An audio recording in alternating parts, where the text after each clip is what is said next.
اعوذ باللہ من الشیطان الرجیم بسم اللہ الرحمن الرحیم نحمد و نصلی علی رسولہ الکریم اما بعد رب اشرح لی صدری ویسر لی امری واحلل عقدۃ من لسانی یفقہوا قولی۔ السلام علیکم ورحمۃ اللہ وبرکاتہ۔ صفات لازمہ متضادہ کا تھرڈ پیر، الاستعلاء اور الاستعلاء کے اپوزٹ میں الاستفال۔ انشاءاللہ الاستعلاء کو سمجھیں گے۔ الاستعلاء کہتے ہیں موٹے پڑھے جانے والے حروف، دا ایلیویشن۔ الاستفال کہتے باریک پڑھے جانے والے حروف۔ جن حروف میں استعلاء کی صفت ہوگی ان حروف کو مستعلیہ کہتے ہیں، مستعلیہ، اور یہ 7 حروف ہیں۔ استعلاء لغت کے معنی بلندی چاہنا۔ استعلاء کے حروف ادا کرتے ہوئے آواز اوپر کے تالو کی طرف اٹھ جاتی ہے، اس کی وجہ سے یہ حروف موٹے ہو جاتے ہیں۔ 7 ہیوی لیٹرز کو ہم نے لیسن نمبر 4 میں پڑھا تھا۔ ان 7 ہیوی لیٹرز کو یعنی موٹے پڑھے جانے والے لیٹرز کو اگر ایک جملے میں کہیں گے تو خصدغت قز، خصدغت قز۔ جب ہم ان حروف کو ادا کرتے ہوئے آواز کو محسوس کریں گے تو آواز اوپر تالو کی طرف اڑتی ہوئی ہمیں محسوس ہوگی۔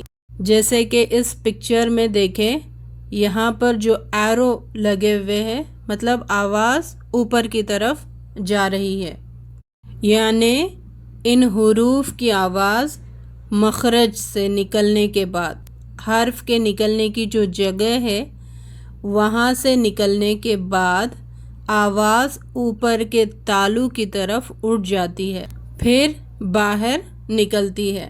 جیسے اخ، اخ۔ خا کا مخرج ادنیٰ حلق ہے، حلق کا سٹارٹنگ حصہ وہ خا کا مخرج، جب وہاں سے آواز نکلے گی تو تالو کی طرف جاتے ہوئے محسوس ہوگی۔ اخ، اخ۔ آواز جب مخرج سے نکلی ہے تو ہمیں ایسا محسوس ہو رہا ہے کہ آواز اوپر تالو کی طرف جا رہی ہے۔ اسی طرح باقی حروف اس،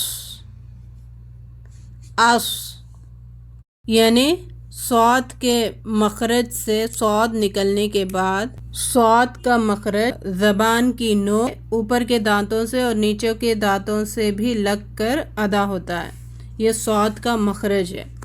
پھر مخرج سے آواز نکلتی ہے تو تالو پہ آواز کا فورس ہوتا ہے۔ اس، کوئی بھی حرف کو ہم جب ساکن کریں گے تو آواز کلیئر ہمیں محسوس ہوگی، نمایاں دکھے گی۔ اس، اس۔ اگر کسی کی ایسے محسوس نہیں ہو رہی ہے تو اس کو پریکٹس کرنا پڑے گا۔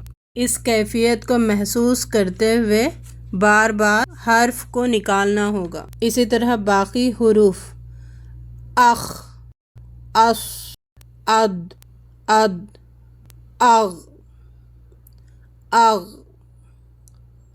ات، ات، اق، اق، از،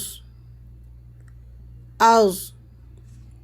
جب ہم نے ان حروف کو پریکٹس کیے تو ایسا محسوس ہو رہا تھا کہ تالو پر آواز کا فورس ہو رہا ہے۔ 3 چیزوں پر غور کرنا ہوگا جب ہم حروف کی ادائیگی کریں گے۔ ایک، مخرج، حرف کے نکلنے کی جگہ کو ہمیں پتہ کرنا ہوگا۔ سیکنڈ، حروف کی کیفیت، حروف کی صفت منہ میں کیسی ہے اس کو سمجھنا ہوگا۔ تھرڈ پوائنٹ، پھر اس حرف کو منہ سے باہر بھی نکالنا ہوتا ہے نا، تو اس وقت بھی بعض صفات کی ضرورت پڑتی ہے، اس کو بھی ہمیں جاننا ہوگا۔ ان 3 چیزوں کو ہم جان لیں گے، حرف کا صحیح حق ہم ادا کریں گے انشاءاللہ۔ اللہ رب العزت ہمیں علم حاصل کرنے والوں میں شامل فرمائے۔ ربنا زدنا علما۔